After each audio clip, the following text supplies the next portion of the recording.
Hello শিক্ষার্থী বন্ধুরা, কেমন আছেন সবাই? আশা করছি সকলে ভালো আছেন। আপনাদের ইংরেজি সাবজেক্টের পরীক্ষা আগামী 16 জুলাই অনুষ্ঠিত হবে। ইংরেজি সাবজেক্টে কিভাবে আপনি পরীক্ষার খাতাতে উত্তর করবেন, কিভাবে উত্তর করলে বেশি বেশি মার্ক পাওয়া যায় এবং ভালো মার্কসের সাথে অনেকে আবার পাস করার জন্য লিখে আসেন, তো পাস করবেন কিভাবে, সব কিছু নিয়ে ইন ডিটেল এই ভিডিওতে আলোচনা করব।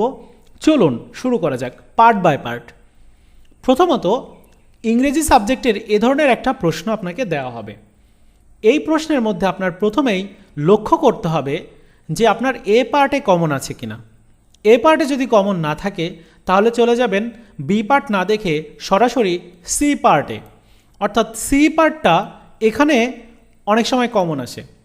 তাহলে সি পার্টে আপনার কমন আছে কিনা এটা কিন্তু এখন আপনাকে দেখতে হবে, প্রথমেই দেখতে হবে। দেখলেন যে সি পার্টে আমার বেশ কয়েকটা কমন আসছে, তো প্রথমেই কি এ পার্ট দিয়ে শুরু করবেন? একদমই করবেন না, এ পার্ট দিয়ে করবেন না, কারণ এ পার্ট দিয়ে করলে এটা ভুল হবে আপনার জন্য। তো আপনাকে কি করতে হবে?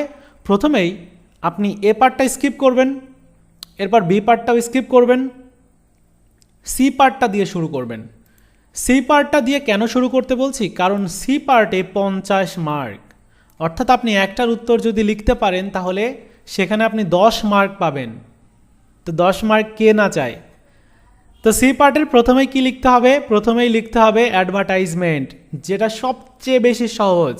অ্যাডভার্টাইজমেন্টটা আগে লিখবেন। অ্যাডভার্টাইজমেন্ট লেখার পরে এরপর আপনি লিখতে পারেন প্যারাগ্রাফ। প্যারাগ্রাফটা লেখার পরে এরপর রিপোর্ট লিখতে পারেন। এখন রিপোর্ট যদি আপনি না লেখেন, অনেক সময় আপনি ডায়লগ লিখতে পারেন। মানে আমি বলতে চাই যে সি পার্টটা আপনি তুলনামূলক আগে লিখবেন। কেন আগে লিখবেন? কারণ পরীক্ষার খাতাতে সবার প্রথমে মাইন্ড অনেক বেশি ফ্রেশ থাকে, এর সাথে হাতের লেখাটারও গুরুত্ব রয়েছে।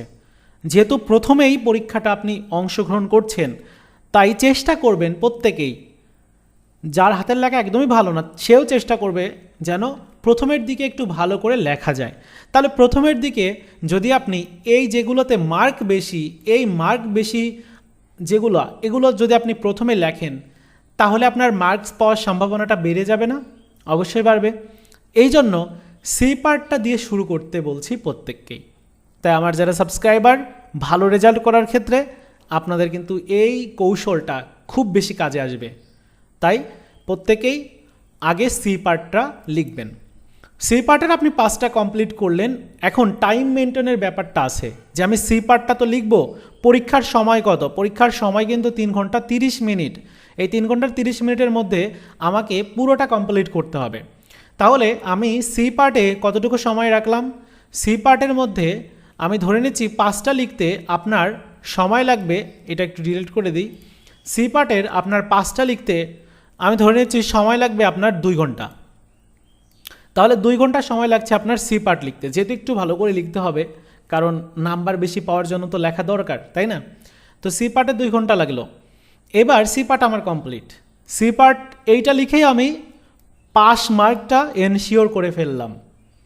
পাস মার্কটা 50-এর মধ্যে আমি এইখানে ধরে নিচ্ছি আমি 30 মার্ক পাবো। 20 মার্ক আমি বাদ দিয়েছি, 30 মার্ক পাবো। তাহলে পাস মার্কটা আমার এনশিওর হয়ে গেল, কারণ ওদিকে আবার ওই যে ইনকোর্সের 20 মার্ক আছে, ওইখানে তো 15 মার্ক এমনিতেই পাওয়া যায়। তাহলে এই পাস মার্ক আমার এনশিওর হয়ে গেল। এইবার কাজ হচ্ছে আপনার রেজাল্টটা ভালো করতে হবে। রেজাল্ট ভালো করার ক্ষেত্রে আপনি এখানে এসে ট্রান্সলেশনটা লিখবেন। মানে এবার লিখতে বলছি বি পার্ট, বি পার্টের 5টা, বি পার্টের ট্রান্সলেশনটা লিখবেন। ট্রান্সলেশন লেখার পরে পাঞ্চুয়েশনটা লিখবেন। পাঞ্চুয়েশন লেখার পরে ডাব্লিউএইচটা লিখবেন। ডাব্লিউএইচটা লেখার পরে আপনি চলে যাবেন হচ্ছে সিনোনিয়াম অ্যান্টোনিয়ামসও লিখতে পারেন অথবা চেঞ্জিং ওয়ার্ডও লিখতে পারেন। এই দুইটার মধ্যে যে কোনো একটা লিখতে পারেন, আপনার ক্ষেত্রে ভালো। তারপর লিখবেন আপনি ভার্ব। অনেকে সুইটেবল ওয়ার্ড, এইটারও অনেকে প্রিপারেশান নিচ্ছে, চাইলে লিখতে পারেন। মোট কথা হচ্ছে যে সি পার্টের পরে বি পার্টটা লিখতে হবে। এবার বি পার্ট গেল, এইবার হচ্ছে সর্বশেষ। আচ্ছা, বি পার্টে আমার কতটুকু সময় আমি ব্যয় করব? এখানে সর্বোচ্চ 1 ঘন্টা সময় আপনি ব্যয় করতে পারবেন সি পার্টে। দেখুন, 20 মার্কের জন্য আপনি 1 ঘন্টা সময় নষ্ট করছেন, এদিকে 50 মার্কের জন্য কিন্তু আপনি 2 ঘন্টা সময় নষ্ট করছেন। নষ্ট বলা যায় না, ওইটা হচ্ছে আপনি বলা যায় যে 2 ঘন্টা সময় আপনার লাগছে আর এখানে 1 ঘন্টা সময় লাগছে। সো 1 ঘন্টা সময় লাগার কথা না, 20 মার্কের জন্য অন্তত 1 ঘন্টা সময় দরকারই নাই। সো আপনি এখানে 5টা মিনিট একটু কম যদি সময়ের মধ্যে লিখতে পারেন, কমপ্লিট করতে পারেন। আমি বলছি যে 50 থেকে 55, 50 থেকে 55, এই 50 থেকে 55 মিনিটের মধ্যে আপনি এটা কমপ্লিট করে ফেলবেন বি পার্ট। এবার সর্বশেষ যাবেন হচ্ছে এ পার্ট লিখতে। এ পার্টে আপনি কমপক্ষে 30 থেকে 40 মিনিট সময় রাখবেন, এখানে শুধুমাত্র 10 মার্ক। এখন কেন 30 থেকে 40 মিনিট বলছি, কারণ এ পার্টে কমনই আসে না আর এখানে লেখাটাও একটু ডিফিকাল্ট হয়ে যায়। যেমন বলছে যে এখানে ডেমোক্রেসি সম্পর্কে একটা প্যাসেজ দিয়েছে। এই ডেমোক্রেসি সম্পর্কের প্যাসেজে প্রথমেই বলছে যে হোয়াট ইজ ডেমোক্রেসি, ডেমোক্রেসি আসলে কি, মানে গণতন্ত্র কি। তাহলে ডেমোক্রেসি কি সেই বিষয়টা কিন্তু এখানে একটু উল্লেখ করে দেওয়া আছে। তার মানে কি সম্পূর্ণটাই লিখতে হবে, যেহেতু 1 মার্কের আনসার। সো আপনাকে এতটা লিখতে হবে না, জাস্ট আপনাকে লিখতে হবে যে ডেমোক্রেসি মিনস, মানে ডেমোক্রেসি মানে হচ্ছে কি, এটা গভর্নমেন্টের একটা জিনিস এবং এখানে স্বাধীনভাবে কথা বলা যায়, তারপরে সবগুলো ধর্মের সবাই একসাথে বসবাস করতে পারে, এরকম। তো আমি এটাই বলতে চাই যে আপনার এ পার্টটা আগে লেখার দরকার নাই। আপনি প্রথমে চলে যাবেন হচ্ছে সি পার্ট লিখতে, সি পার্টটা লিখে কমপ্লিট করার পর বি পার্ট লিখবেন, বি পার্টটা লিখে কমপ্লিট করার পর এরপর হচ্ছে এ পার্টটা লিখবেন। এটা সব থেকে বেশি ভালো হবে, বেটার হবে আপনার জন্য হাতের লেখার ক্ষেত্রেও। কারণ যারা খাতা দেখেন তারা অবশ্যই, যার খাতা দেখছে সে তার হাতের লেখাটা কীরকম লিখেছে, কাটাকাটি করেছে, তার হাতের লেখা কি বোঝা যাচ্ছে, এই ধরনের উপরের যে মাইন্ড সেট আপ, মানে শিক্ষকের মাইন্ড সেট আপ হবে না এই স্টুডেন্টটা মোটামুটি ভালো এবং স্টুডেন্টের লেখার ধরনটা ভালো আছে, এতে করে নাম্বার দেওয়ার ক্ষেত্রে ওই শিক্ষকটা আপনার নাম্বারটা একটু বেশি দেবে। হাতের লেখাটা ভালো হলে এইটাই হয়, মানে আপনি যদি ভালো করে নাও লেখেন বাট আপনি হাতের লেখাটা সুন্দর করে লিখেছেন, বোঝা যাচ্ছে যে আপনার কোথায় কি ইনফরমেশান আপনি দিয়েছেন, এতে করে আপনার মার্কস পাওয়ার প্রবণতাটা বাড়ে। 10 মার্কের এই যে সি পার্টে 10 মার্কের মধ্যে কত মার্কস দেওয়া হয়, বিভিন্ন টিচারের সাথে কথা বলে জানতে পেরেছি যতটুকু, যদিও এটা বলাটা উচিত না, একদমই বলে নাই, তারা বলেছে যে আমি এটা জাস্ট জানাচ্ছি আপনাকে। কিন্তু তারা যেটা করে 7 থেকে 8 মার্ক হচ্ছে বেশি দেয়, 7-8 মার্ক এইটাই হচ্ছে বেশি দেয়।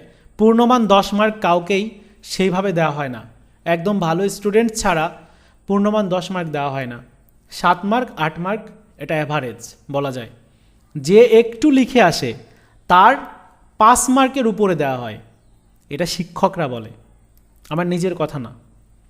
সো 5 মার্ক আপনি যদি একটু লিখে আসেন, বানিয়েও যদি লিখে আসেন তাহলেও কিন্তু 5 মার্ক পাবেন। এখন আপনার টেন্স ঠিক হলো না, তারপর সেন্টেন্সে আপনি সাবজেক্ট রাখলেন না, অক্সিলারি ভার্ব রাখলেন না, এদিকে ভার্ব রাখলেন না, মেইন ভার্ব, অবজেক্ট রাখলেন না, এগুলো তো করলে হবে না, তাই না? পূর্ণাঙ্গ সেন্টেন্সটা তো তৈরি করতে হবে।